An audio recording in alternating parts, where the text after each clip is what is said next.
vamos falar sobre máximos e mínimos, abordando alguns conceitos. Grosseiramente, podemos dizer que os pontos de máximos e mínimos de uma função são os pontos de pico.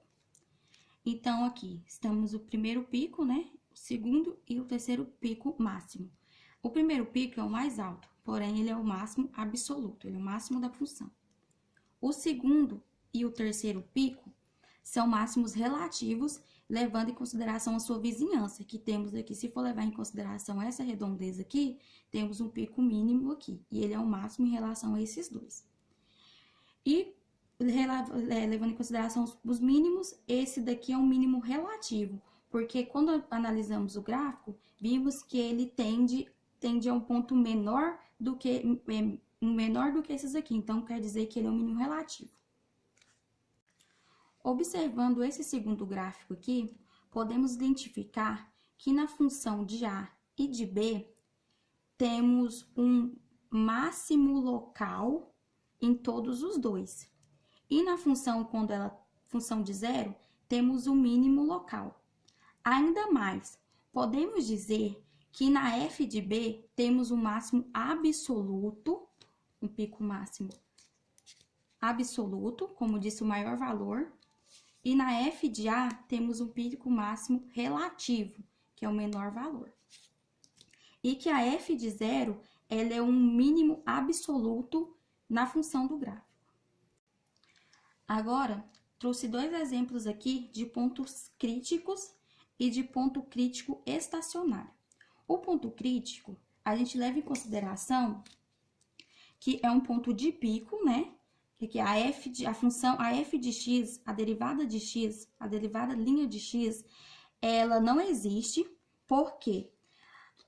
Pois traçando, se pegarmos aqui e traçarmos uma reta tangente no bico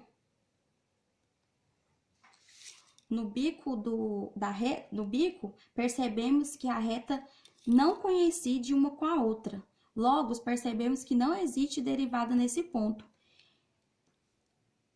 E se observarmos esse segundo ponto aqui, onde temos o ponto crítico e ponto estacionário, se formos traçando a reta de ponto a ponto aqui, a nossa reta tangente, ela se encontra horizontal.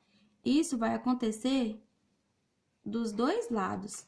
Ela cruza uma reta horizontal bem aqui.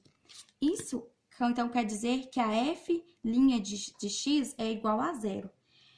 Isso é um ponto crítico estacionário. Classificando os pontos como ponto crítico e ponto estacionário. Então, seguindo o exemplo do outro gráfico, que é a explicação do outro gráfico, então, eu peguei um exemplo de um gráfico aqui, que tem x1, x2, x3, x4 e x5 como um ponto crítico.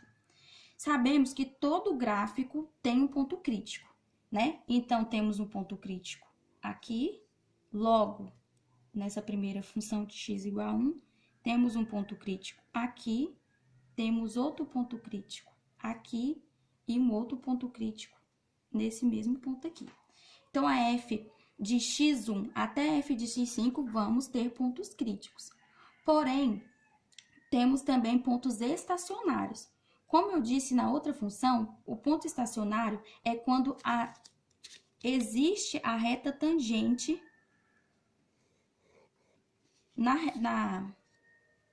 no gráfico, né? Então, aqui, vimos que nessas três aqui, existe a reta tangente. Então, isso implica que temos pontos estacionários. Vou abreviar pontos estacionários como PE e pontos críticos como PC. Fica mais fácil para não gastar muito tempo riscando. E aqui, percebemos que temos só um ponto crítico. Como eu disse, quando eu for passar a reta tangente aqui, as inclinações delas vão ser diferentes, né? Implicando que não existe derivada nesse ponto. Né? Aí, como eu disse, essa daqui vai ser um ponto crítico, né? E aí, quando existe ponto crítico, a f' de x não existe. em nenhum desses pontos aqui. E aqui, a f' de x é igual a zero, quando temos o ponto crítico e o ponto estacionário. Logo, percebemos que todo ponto crítico todo ponto estacionário tem derivada, mas nem todo ponto crítico e o ponto crítico não tem derivada. Com o auxílio de um gráfico, é fácil percebermos encontrar o ponto máximo e mínimos e os pontos críticos no gráfico, né? Mas como encontrar esses pontos de uma função em uma função qualquer que não se conheça o gráfico? Então, vamos ver um exemplo de uma aplicação de máximo e mínimos. Dada a função de x elevado ao cubo menos 3x elevado a 2 menos 9x mais 7. Primeiramente, deve-se aplicar a função de x. Como se trata de um polinômio, podemos aplicar a derivada de potências em cada um dos termos. Então, vamos aplicar a derivada na função pela regrinha de potências.